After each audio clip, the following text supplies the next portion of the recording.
It's something that's somewhat asked a lot, and that's why aren't Greek stories remade not that accurate? That's because there would be no heroes.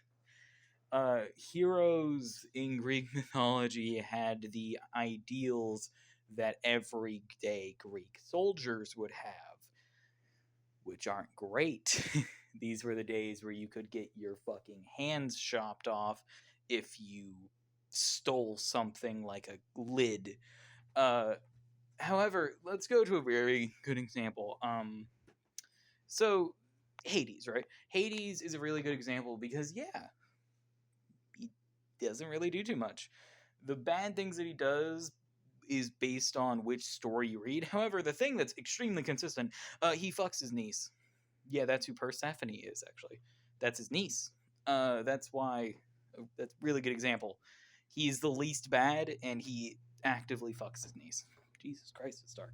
Anyway, um, let's do a more recent example. Odysseus. Odysseus, depending on the story you read, stayed with Circe for 2 years and had to be reminded by everyone, like, hey, don't you have a wife?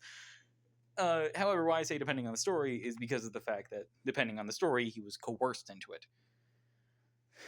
But then, this is something I'm pretty sure is accurate, and that is, he killed 103 soldiers because he was kind of forced to be a monster, right? Yeah. Then he kills 12 maidens. He hangs them because they actively worked with them. Makes sense, right? Then he kills everyone in the kingdom that ever worked with them. That's not it. He also killed all of their families for not raising them correctly. Simply put it, there's very few characters who would be heroes.